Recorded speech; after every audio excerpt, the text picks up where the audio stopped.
नमस्कार साथियों, बीए तृतीय वर्ष हिंदी साहित्य क्लास में आप सभी का स्वागत है।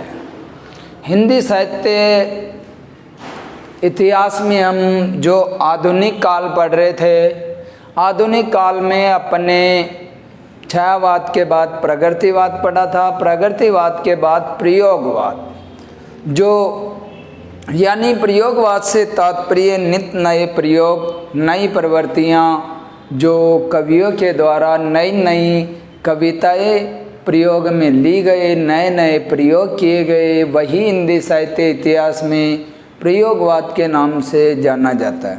तो आज हम प्रयोगवाद की प्रमुख प्रवृत्तियाँ या विशेषताएं जो अपन पढ़ेंगे, क्योंकि हिंदी साहित्य इतिहास में आपके प्रथम प्रश्न पत्र में बड़ा प्रश्न, क्योंकि छायावाद की विशेषता आ सकता है, प्रगतिवाद की विशेषता, प्रयोगवाद की विशेषता। इससे पहले अपन ने प्रयोगवाद और नई कविता के कवियों के बारे में पढ़ा था। तो आज अपन प्रयोगवाद की विशेषता के बारे में जानकारी प्राप्त करेंगे। प्रयोगवाद की विशेषता प्रवृत्तियों में अति बौद्धिकता की प्रतिष्ठा थी। यानी पहली विशेषता की बात करें तो अति बौद्धिकता की प्रतिष्ठा।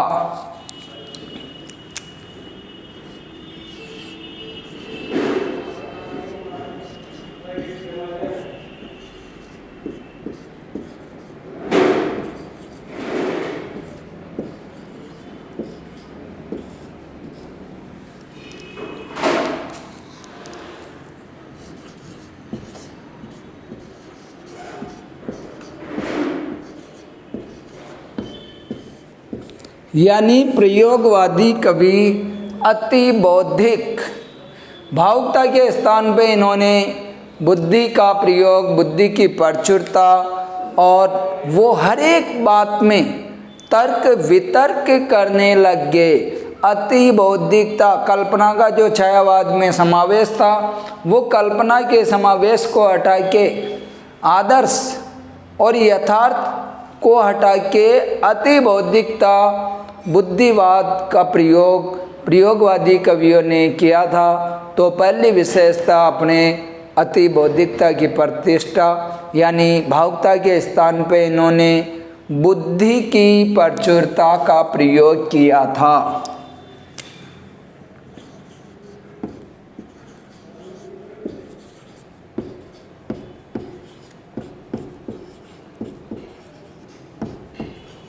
भावुकता के स्थान पे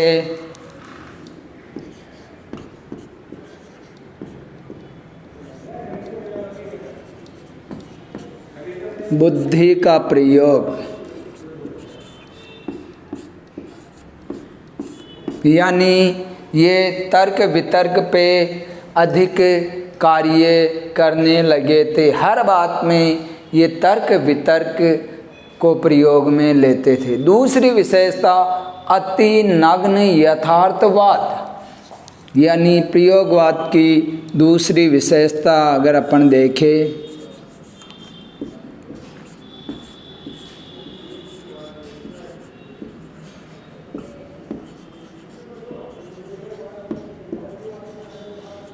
अति नग्न यथार्थवाद,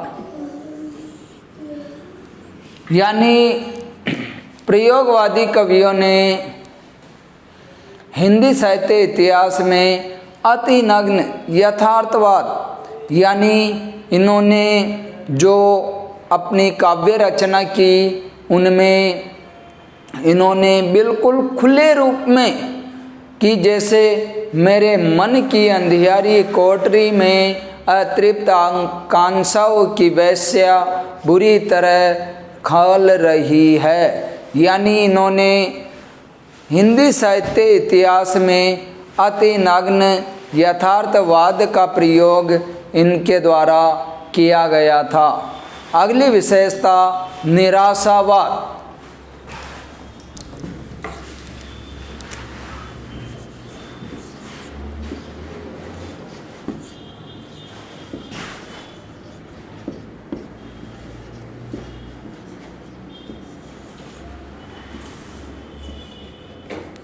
प्रयोगवादी कवियों ने निराशावाद देखने को अपने को मिल जाता है, क्योंकि अनास्था, कुंठा, संतरास, पीड़ा, ये सारी बातें अपन ने प्रयोगवाद में देखी थी। यानी अनास्था कूट कूट के भरी हुई थी, कुंठा इनमें थी, निराशा इनमें थी, पीड़ा इनमें थी। जब ये सारी बातें अपन देख सकते हैं तो स्वाभाविक रूप से निराशा इनमें झलक रही थी। तो निराशावाद और निराशावाद में वो उस अतीत को भूले, यानी ये गुजरे हुए समय में जो भी घटनाएं घटी थी उसको भूलने की बात प्रयोगवादी कवियों के द्वारा की जा रही थी। तो अपने एक विशेषता प्रयोगवाद की और निराशावाद हो सकती है। अगली विशेषता है वैज्ञानिक युग बौद्ध।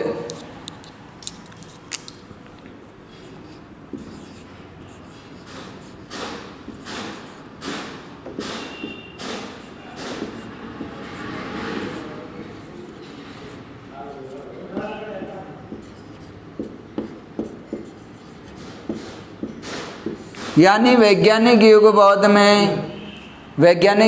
बौद्ध में अपन देख सकते हैं इन्होंने हर एक नए नए जो प्रयोग किए थे। देश स्वतंत्र हुआ था, देश स्वतंत्र होने के बाद नए नए प्रयोग इनके द्वारा किए जाने लगे, विज्ञान का विकास होने लग गया।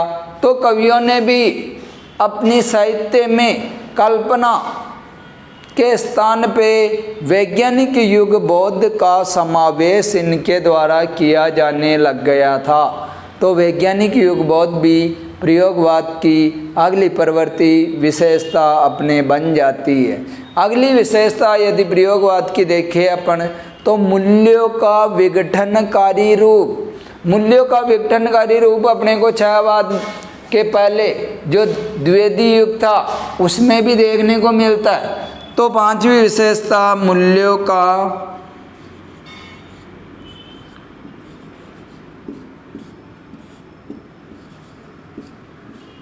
विघटनकारी रूप।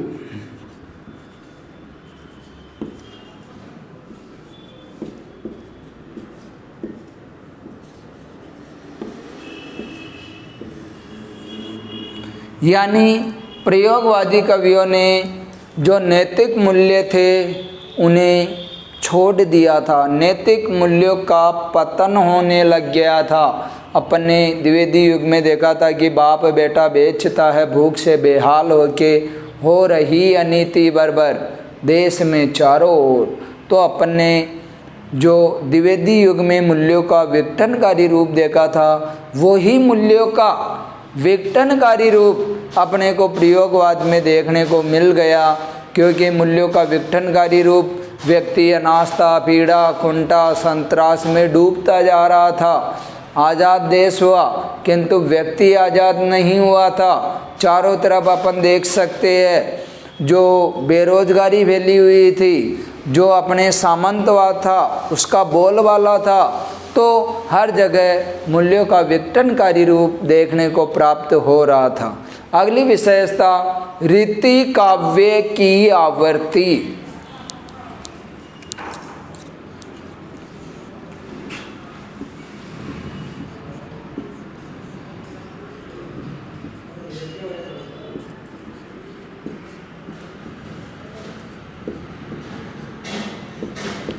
हिंदी साहित्य इतिहास में यदि पतन के काल की बात करें तो रीति काल को हिंदी साहित्य इतिहास का पतन काल माना जाता है।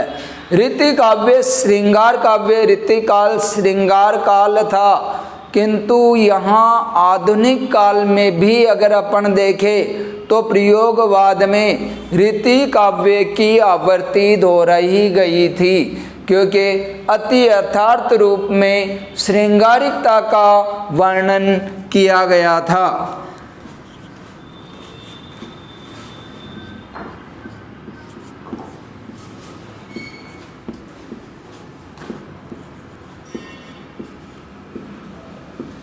क्योंकि द्विवेदी युग में छायावाद में बहुत सी ऐसी कविताएं थी जिनको छापने से मना कर दिया गया था, किंतु प्रयोगवाद में जो स्वस्थ समाज में व्यक्ति जिन कविता को पढ़ता है उन कविता को पढ़ नहीं पाता था।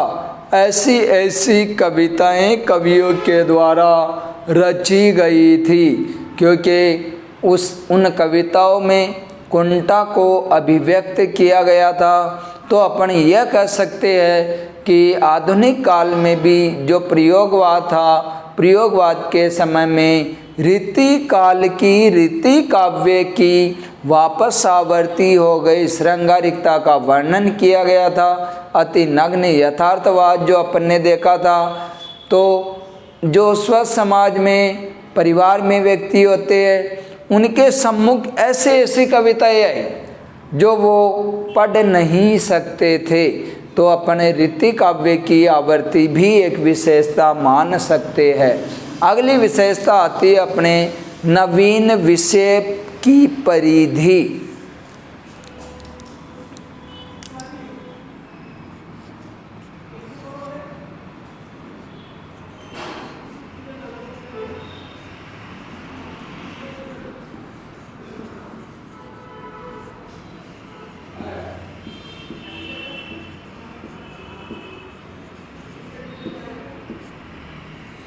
यानी नवीन विषय की परिधि।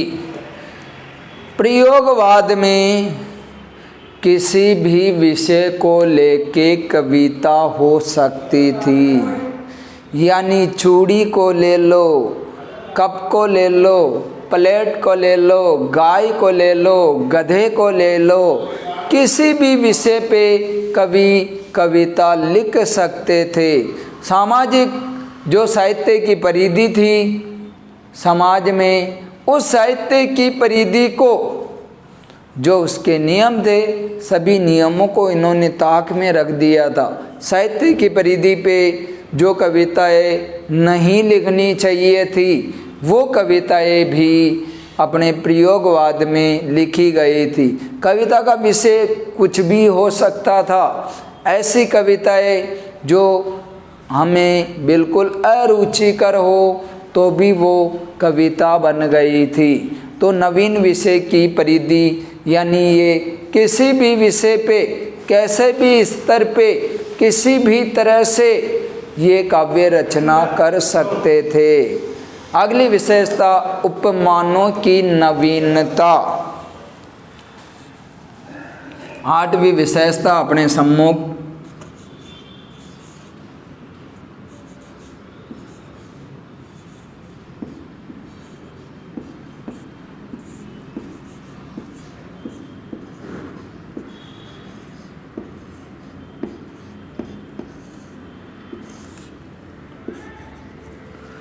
प्रयोगवाद में नए नए उपमान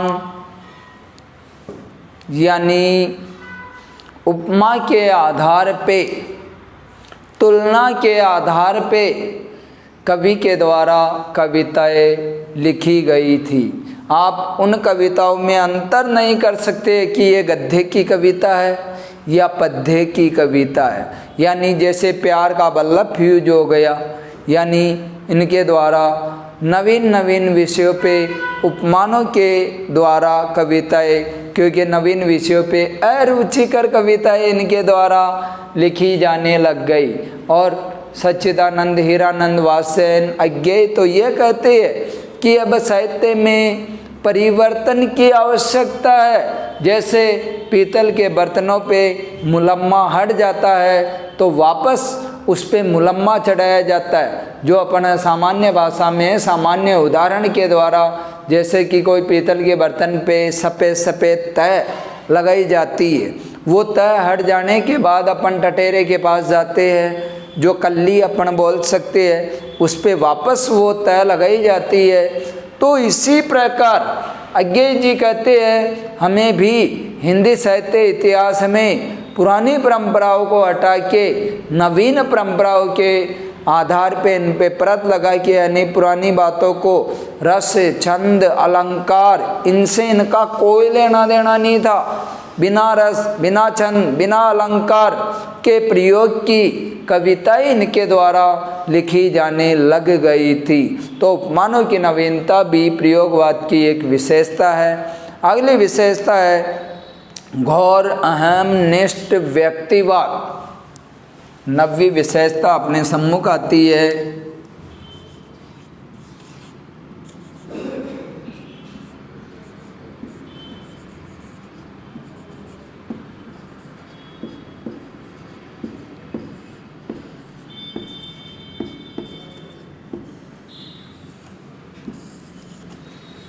यानी घोर अहम निष्ठ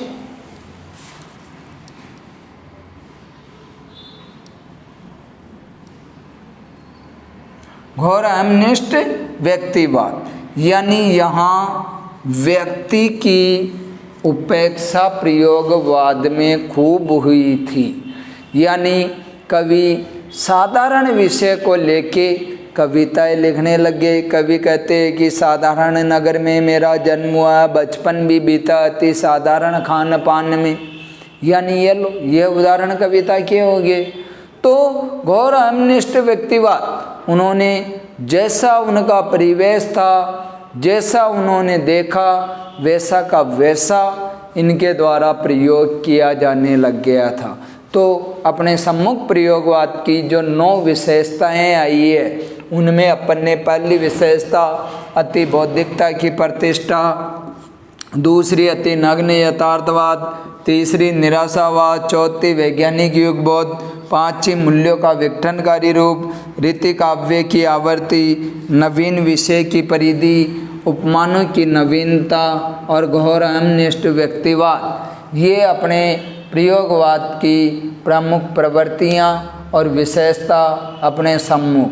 तो आज की कक्षा में अपन ने प्रयोगवाद की प्रमुख प्रवृत्तियों के बारे में पढ़ा। धन्यवाद।